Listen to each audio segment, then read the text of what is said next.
زندگی کا مقصد سمجھو۔ قرآن میں بھی اللہ فرما رہا ہے فَحَسِبْتُمْ أَنَّمَا خَلَقْنَاكُمْ عَبَثًا، تم کیا یہ گمان کر کے بیٹھے ہو کہ ہم نے تم کو بیکار پیدا کیا ہے؟ اللہ نے کسی کو بیکار نہیں پیدا کیا۔ تم چوک پر، چوراہوں پر، گٹر نالوں پر بیٹھ کر اپنی زندگی کو تباہی پر نہ لے جاؤ۔ تمہارا ایک ایک لمحہ قیمتی ہے نوجوانوں، تمہاری زندگی بڑی قیمتی ہے۔ صحابہ کی زندگی کو دیکھو، اللہ اکبر۔ تمہیں ایسا لگتا ہے کہ ہم کچھ سخت بولتے ہیں۔ ایک گاؤں گیا تھا، کچھ لوگوں کو ڈر لگتا بھی ہے، تو سیکریٹری صاحب تھے گاؤں کے کمیٹی کے، کان میں مجھے کہتے ہیں حضرت وہ تھوڑا سا شہادت پہ وغیرہ بیان مت کیجئے، بچے بہت اکسا ہو جاتے ہیں، بچے بہت زیادہ الگ مائنڈ کے ہو جاتے ہیں۔ میں 1.5 گھنٹہ شہادت پہ ہی بیان کی۔ کہا جس چیز کو تم اپنی قوم سے چھیننا چاہتے ہو میں وہ دینا چاہتا ہوں۔ تمہیں کیا پتا ہے شہادت کی لذت کیا ہے؟ غیروں کے تلوے چاٹنے والوں کو کیا خبر ہے؟ حضور پاک صلی اللہ تعالیٰ علیہ وسلم کی وفا کے لیے جن بچوں نے اگر عزم بھی اٹھایا ہے ان کے حوصلوں کو نہ توڑو۔ بس بات ہم اتنی کرتے ہیں کہ ہم غیر قانونی کام نہیں کرتے، جی ہم غیر قانونی کام نہیں کرتے۔ میں نے آج تک بارہا یہ کہا ہے، پوری دلی سے لے کر ممبئی تک پتہ نہیں کتنی ایجنسیاں بار بار تفتیش کے لیے آتی ہیں، جو بھی کہ کیا خفیہ میٹنگ ہے، خفیہ پلاننگ۔ آج تک ہم نے کوئی سیکریٹ میٹنگ کی ہی نہیں، کوئی خفیہ پلاننگ کیا ہی نہیں، نہ ہی کسی کے مارنے کا، نہ ہی کسی کی پلاننگ کا۔ اس لیے کہ ہم تربیت چھپ کر کے انڈر گراؤنڈ نہیں دیتے، میدانوں میں علل اعلان کہتے ہیں۔ جو بھی بات کر رہے ہیں یہ ممبر پر کر رہے ہیں۔ بات سنو میں کیا کہہ رہا تھا۔ حضور پاک صلی اللہ تعالیٰ علیہ وسلم کے لیے اگر آپ یہ سمجھتے ہو کہ ابھی میری جوانی ہے، میں جوانی میں ابھی عیش کروں گا، آپ مدینے کے اس دولہے کے بارے میں کیا کہو گے جس کی آج ہی شادی ہوئی؟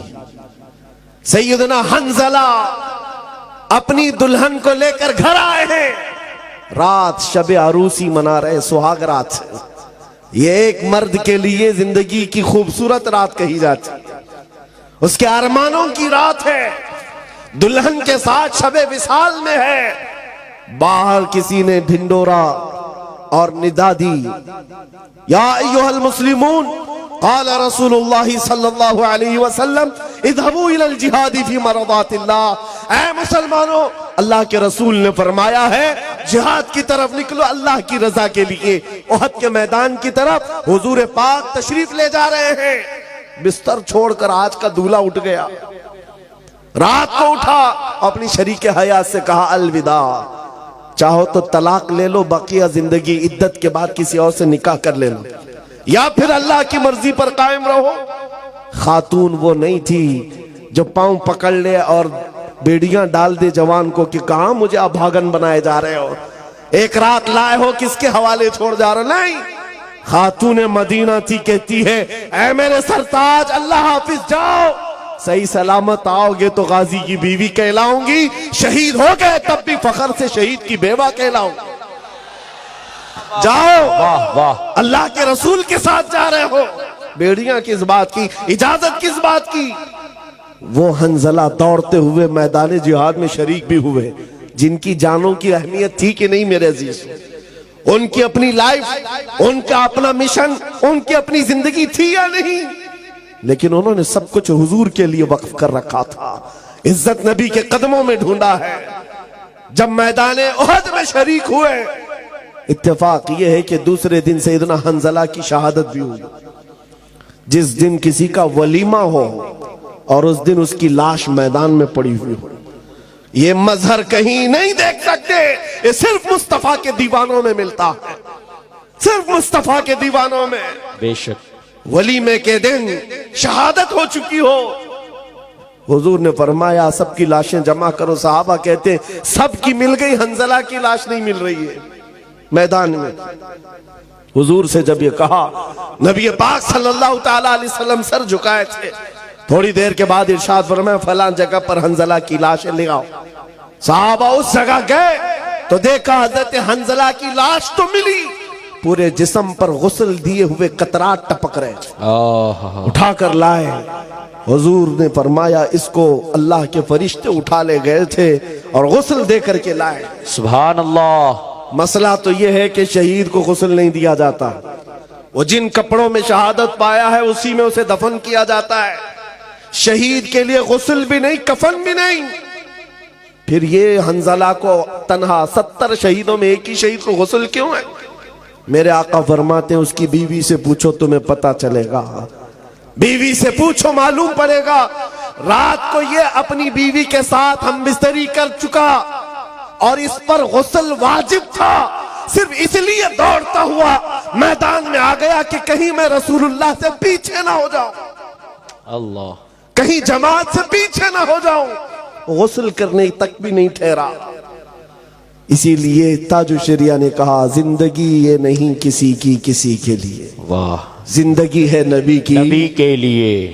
وہ صحابہ کا معیار ہے، صحابہ کا معیار۔